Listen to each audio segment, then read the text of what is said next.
And that's all because you guys have subscribed, so I appreciate that. And our watch hours are coming up, so I don't know what that means. Once you meet their requirements, I have no idea. You guys out there that are already monetized know all about that, but that's all new territory for me. So let's take this up about 100. Get it on the hundreds. I like my hundreds. Yeah, baby. Fun times today. You Mopar guys and gals, you can tell me what I'm doing wrong here, so that'd be fine. It's all about learning. Show you more. Yes, this Dodge is a D for dirty brown. 5/8, 5/16 tap. She just broke right off. D stands for, did it ever run? Welcome to RCindustry. Well, hey, it's Rick here, and today, I guess we'll see if we can put this intake manifold and exhaust manifold and get it all put back together. Get it ready to put on. Show you more. I guess the biggest thing we got to do is marry these two things together here. Since we wound up having to take them both off at the same time. I have to sit there without falling off. I don't know, that old table's kind of sketchy. Hey, does anybody need an office chair? I need to get rid of that thing. And you may recall in the previous episodes, we've got a new one of these, so I'm going to take that off of there. That we cleaned this up. You might have saw it on a short. Cleaned this up a little bit, you know, kind of. If you're going to do something, just go ahead and make it look kind of cool, you know? So that's the way I look at it. But anyway, I mean, you know, we got a whole one-barrel carb, you know, you just want to make it look nice.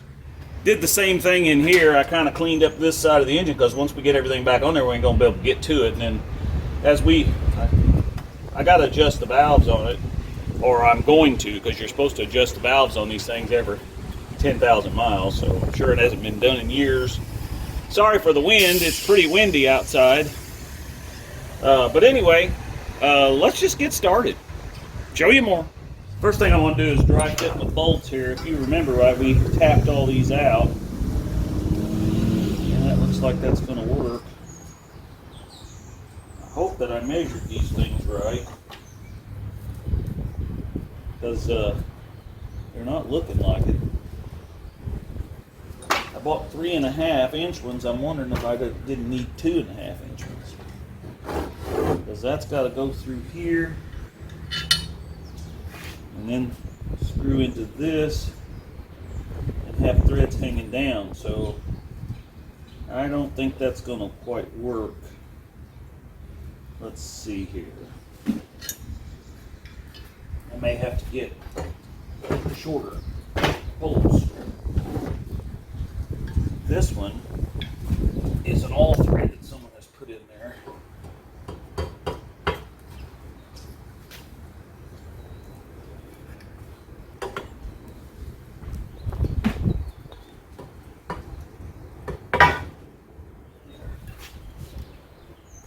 We're just kind of mocking this up here. Yeah, see, that's long enough this way, but we're going to have to thread this bolt back to about here. I got a marker. Actually, I don't know that we would need to thread. Yeah, we're going to need to thread it because it threads into here. So, what we got to do, because this piece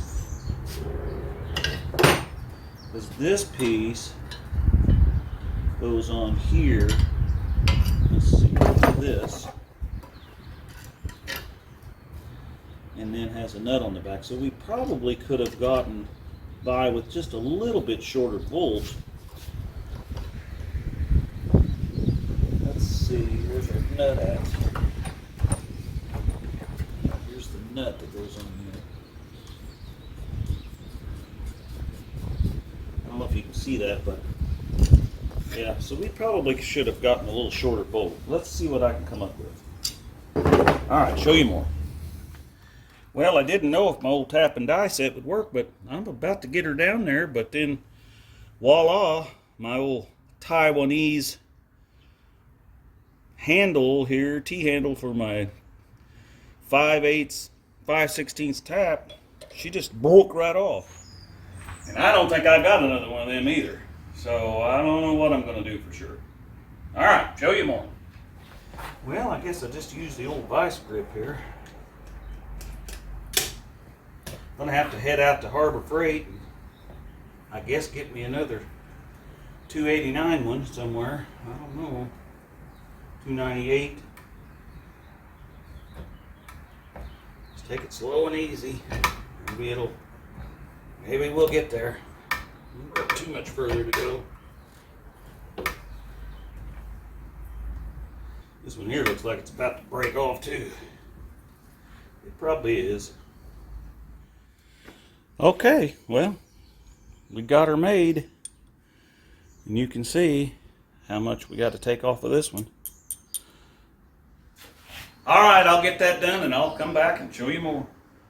Okay, well, I think I got all them bolts taken care of, and I've got my nuts that I need here, and I'm going to put some anti-seize on this stuff. I don't know if you're supposed to, but I would think you'd want that on there. So with that said, let's just jump right in and see if we can assemble this thing. I'm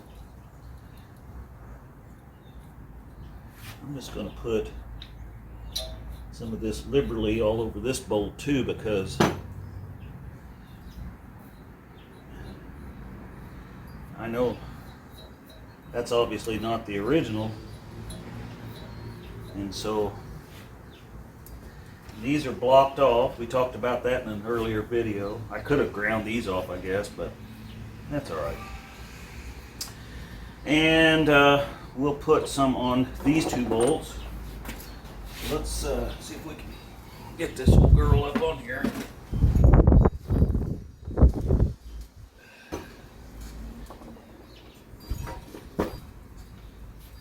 Something similar to that, except for we forgot our gasket. You guys ain't watching. Got our gasket on there. I don't know if I should put anything on that or not.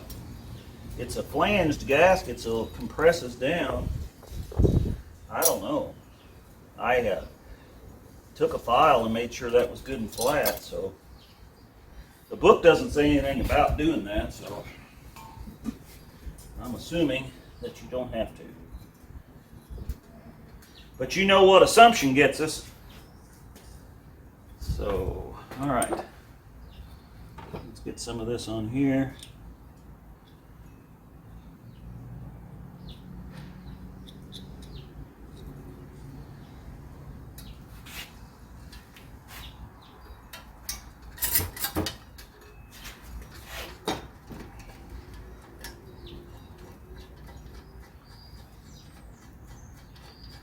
Whoops, I forgot to put my spacer washer on there.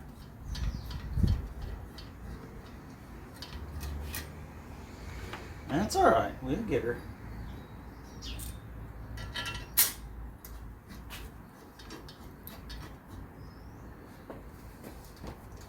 You Mopar guys and gals, you can tell me what I'm doing wrong here, so that'd be fine. It's all about learning. Some would probably say, well, the problem that you got, Rick, is you got a slant 6, so. But not everybody feels that way. I'm not going to tighten this down yet. I'm just going to run her down on there a little.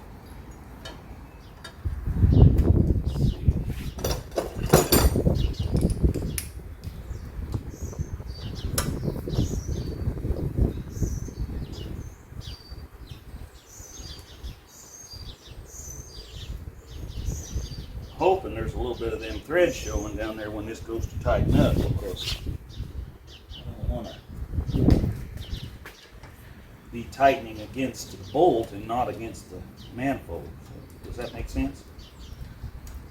Oops, is that one in there? Yeah, it's in there. They're going in a lot easier than they came out, I'll tell you that.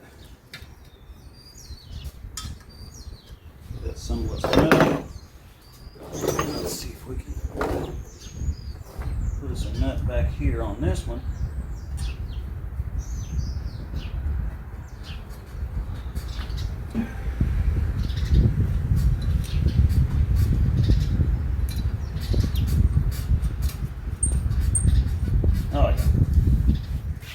Now the book doesn't say this, but I was told that you don't want to torque these down here and here until you actually get this up on and get these torqued.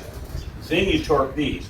I don't know if that's true, but it makes sense, because if you have this off just a little and then you went to torque these, you could probably break these, I would think. We know that apparently you can break these pretty easy, because this old one was broke in 2 places. So anyway, that's what we're going to do. Not going to torque this until we get it ready to put on. Just doing a little tidying here. This thing's got an extra ground cable on it that grounds the truck here, right here. And then it's also got a ground cable that runs around over here and goes up to this, which is for the fog lights. And of course then there's the factory horn relay thingy that's here. So we're going to take and clean all of this up a little bit, and then I've got to I got a new battery cable, so we got to put a piece onto here, short that goes to here, and we're going to clean that up in behind that, because this is also a ground that they've added for something. Who knows what? Because it's got all kinds of extra accessories on it. So, all right, show you more. Okay, well, what I'm going to do here, every one of these electrical connections, I'm kind of waiting on the radiator to come back and be repaired. So I thought, well, why not? Let's go ahead and clean up all these electrical connections. So we've got an aftermarket horn set up on here. So we have this doogie whopper here that ties in the old horn, which looks like someone has replaced this. This is not a Chrysler horn, so I have no idea what kind this is until we get it powered up. And then it jumpers off this relay and also fires up these air horns over here. So, but all of these connections are just crusty. So what I'm doing is I'm spraying them and cleaning them with some of this, and then when we go to put it back together, we're going to put some dielectric grease on it. And we're going to go through every connection in here, because this truck's been sitting for a long time, and all of these things are crusty. So, and if you guys are familiar with Mopars at all, you're going to know that that critter right back there causes problems all the time, that connection on the firewall. So eventually we're going to work our way back to that, and we're going to pull that apart and clean all of that as well. Well, I thought we might compare this old intake manifold gasket to this new one. I tried to see on here if this has got a Chrysler number, but it has a number right there, but it looks like 18030, and it's got an A for like All Pro or something. So I'd say this has been replaced at some point. And it looks the same. But here's what I was talking about. You might not have been able to see it when it was on the head, but she was rusted out right there. So good thing, I guess, that we had to go ahead and pull the whole thing. So anyway, all right, show you more. Well, I think it's going to about do it for tonight.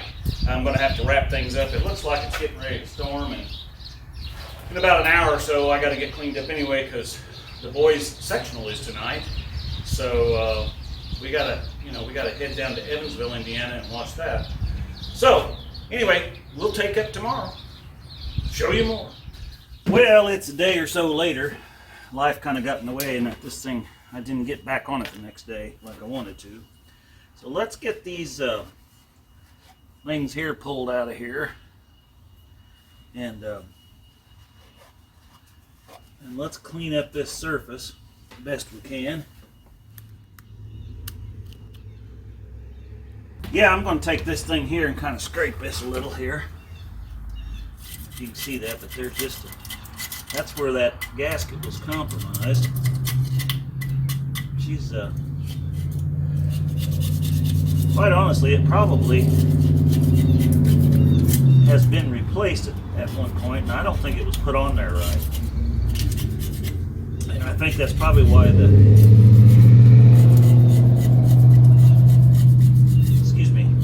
noise going by there. I think that's probably why it broke that intake manifold, or that exhaust manifold. Because what you got to understand is that thing is two pieces, and you've got to independently, it's got to independently lay flat.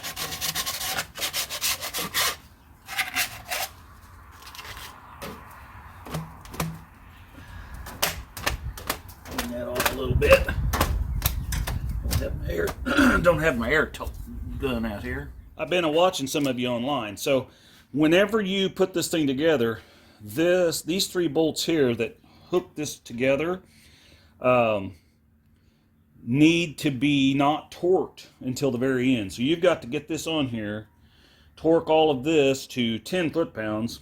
Some books actually say 15, but this one says right on here 10 is maximum. So you don't want to over torque it. So we're gonna do 10 foot-pounds. And then once that's done, then we'll torque these down, and I think these torque at 15. So we'll do that, and that'll compress that gasket between the heat riser, which is all unhooked and taken out of this one, and the EGR valve, which actually works. Believe it or not, I cleaned it up and it actually actuates. So anyway, whatever that will cause. So let's get this thing and get it on there. Show you more. Okay, so we want to stick this gasket on here. Kind of like so. It matches, so that's, or lines up, or whatever you want to call it. And then we're going to set the manifold on there. And then, if you remember right, this one and this one, and a couple here, have to have some pipe dope put on them. Actually, I'm going to use an anti-seize so that it will seal up that water channel that runs across there. Alright, show you more. Now, I'll tell you one thing. This booger bear is heavy when it's all hooked together like this. Oh.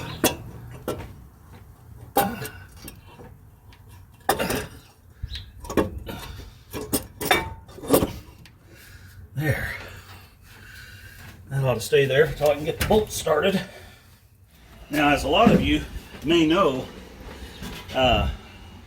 these ones here and the one over there have like this concave little washer thingy. It's this thing, and then it has another piece here that goes into it.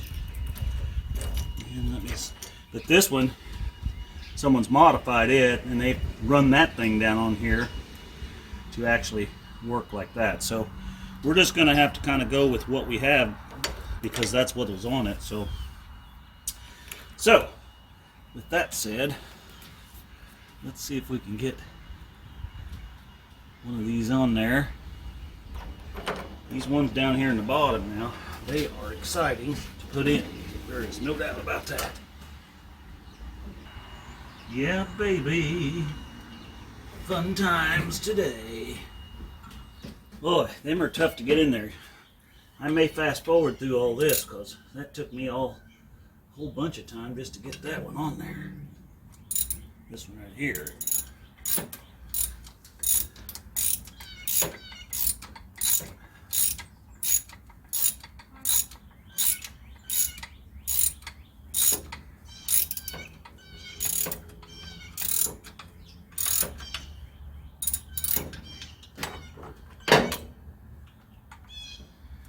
Again, I'm just kind of snugging these up. I'm not going to torque them until we get them all on there.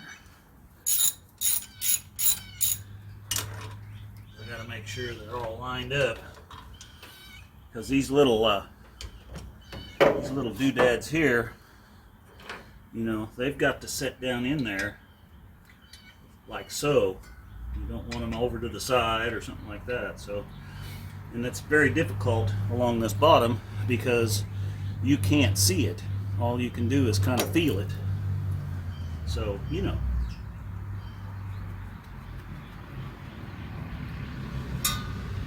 got one right there. So we got this doodad, which I cannot get my fingers in. So if I use this magnet, if we can get that on there. I couldn't really get the camera in here, but you can see where my magnet is down there, and it's pushing that piece like this onto the nut, or onto the stud sticking out there, and then we'll put a nut on it. This is some good times for sure, buddy.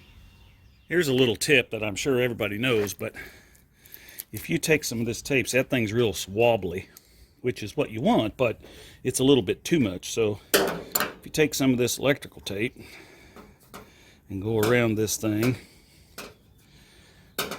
it kind of hardens it up a little bit, you know, so it doesn't, it'll still move, but it has a little more force.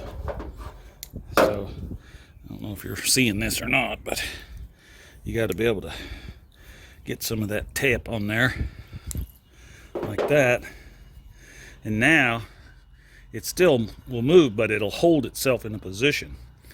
So all right, let's see if we can get this down in there and make this work.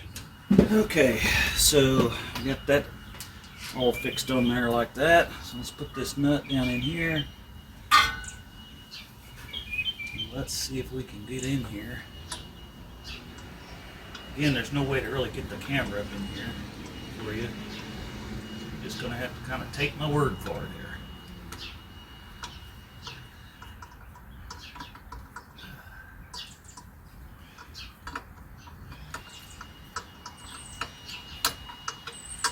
There, got her started.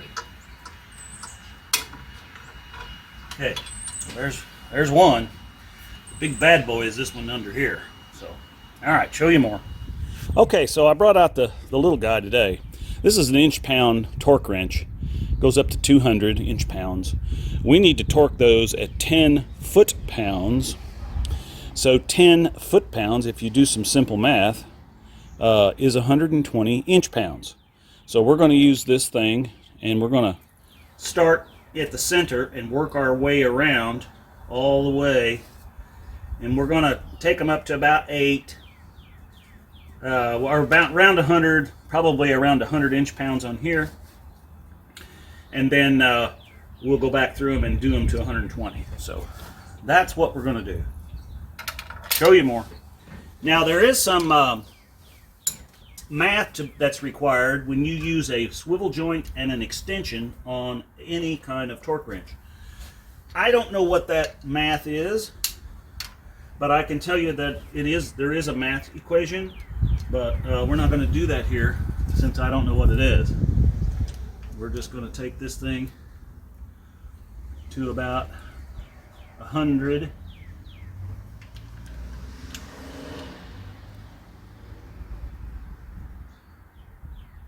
Which is right there. And then we're going to go down here on the 2 on the bottom. So we'll start with this one right here. Better going this way, I think. Try to keep that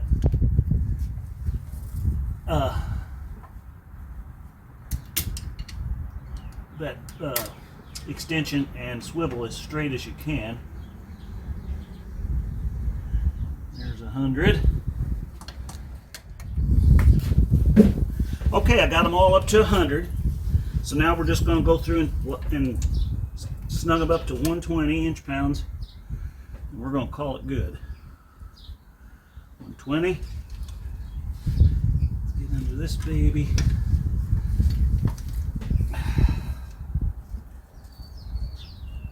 120. There we go. Thank you, Jesus. Whew, that's a tough one to get to. All right, let me finish these up and I'll show you more. Okay, well, that's all. It's all done. Like I said, we did hundreds all the way across there, and then we did 120 all the way around, start in the center and work our way out just like that. And so that's all on there. So now this is independent. These two pieces are pulled up flat to the head now. So what we want to do is torque these to 15 so that it will compress these two together and seal this gasket here where the exhaust warms up the bottom of this intake. So let's get a And the 15, can you do the math? Well, I got to tell you that I just cheated, so, because, you know, I'm pretty poor at math in my head. The other one was easy because it was divided by 10. This is 15, so it's 180 inch-pounds. And I'm only using this inch-pound gauge because I don't have, if you put a reducer between 3/8 and half on your regular torque wrench, that also has, it's kind of like we were talking about, every time you add an extension or add a swivel, it changes, you know, what you got going on there. So yeah, so that's why we did that. So all right, let's pull this at 180. Oops, that one is going to be at 9/16, I think.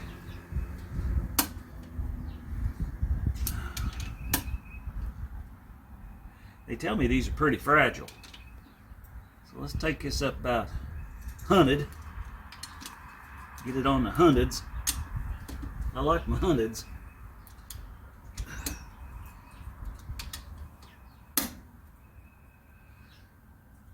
Okay, there's 100. Let me get a different socket for that. Yeah, that's pretty loose.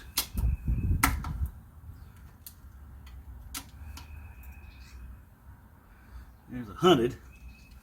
Okay, so let's take them on up to 15 foot-pounds.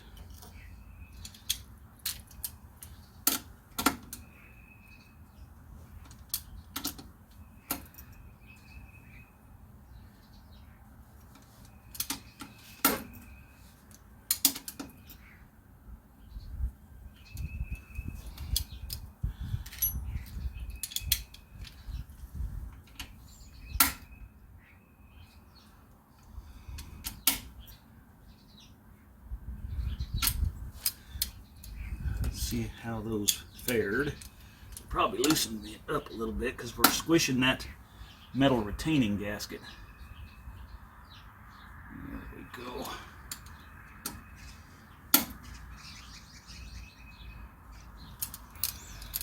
Now you guys can comment if I'm doing this wrong, but this is the way I understand it works.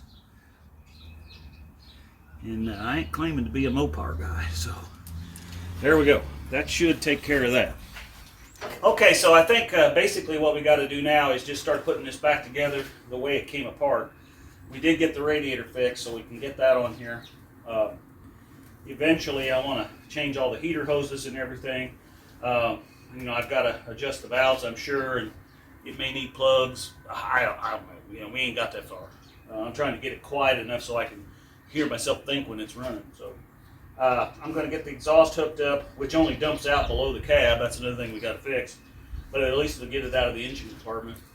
And get the carburetor back on it, and the electric choke. And, well, it's got an electric choke, but it's also got a heat sink. So I guess it does both. Oh goodness, lunch. Okay, so yeah, let me just get that all buttoned up and I'll show you more. Okay, well, we hit a little snag. This manifold here has this half moon still, part of it still in there. And this thing, as you can see, has to sit down in there like this. So this needs to not be there. And if you go over here and look at the one in the scrap pile, you see this one is cut clear out.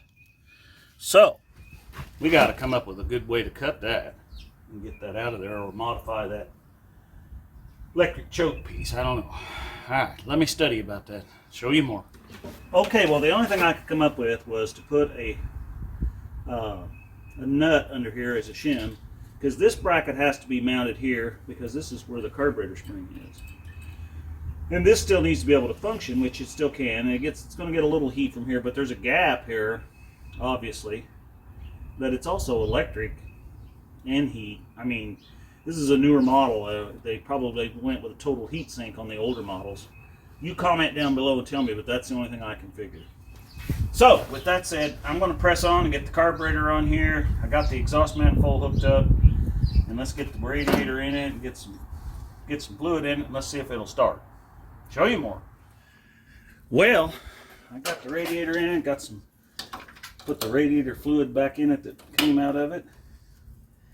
And we need to hook up the battery cable. Hopefully we got everything hooked up over here correctly. Let's see if we get any sparks here. Nope. So hopefully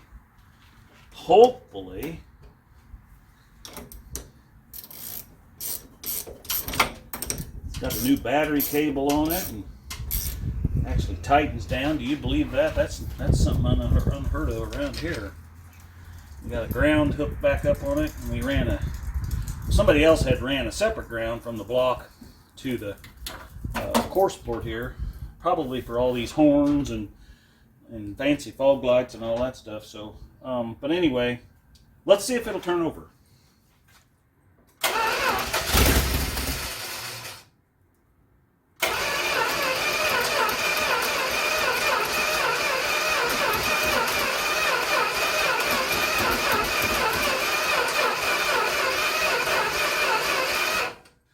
Let's check and make sure that we got our hose down in this gas. Yeah, it looks like it was pulling it too. So, okay, so that's down in there. Like that right there ought to work.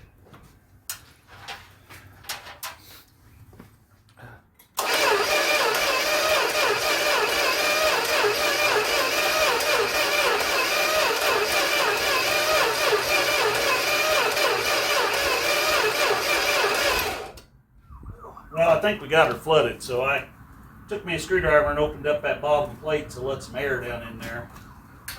We'll let it sit there a little bit. So it's got fuel. It ain't the fuel. So let's let her sit there. Show you more. Well, guys and gals, I think we're going to probably call it quits here for today. It's getting close to a dinner meeting that I've got to go to. And the other thing is I can smell gas, so I know we flooded this thing. You know, it hit and fired just right, but I think the choke plate being closed, I think that chokes now is going to be all out of whack since it's not put together the same as it was before. And I think we got it flooded. And now the battery's low, it's just barely turning over. So I'm going to slap the battery charger on it, and you know, the next time we get out here in the garage, we'll see if we can get her going. I appreciate you all coming along. I think we're up to about, is it 2,000? Let me see how many subscribers we got. 3,040? I don't know. No. Yeah, I think it's 3,000 something. Let's see what it says here. 3,499. That's pretty crazy, guys and gals. And that's all because you guys have subscribed, so I appreciate that. And our watch hours are coming up, so I don't know what that means. Once you meet their requirements, I have no idea. You guys out there that are already monetized know all about that, but that's all new territory for me. So anyway, be sure and like and share. We're on Facebook, I'm not on Instagram too much anymore. We're on X. You know, you can follow us all couple of different places. You can email me at the link in the description, RCindustry@gmail.com. I mean, everybody knows that address. I don't message much, but you can text me if you've got my number. So anyway, appreciate you coming along, like I said. And as always, we're making it just like brand used here, baby.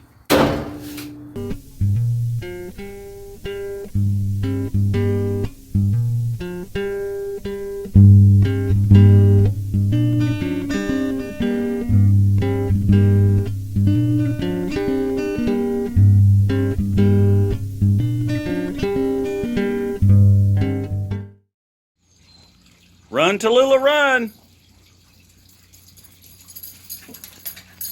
Hi, baby.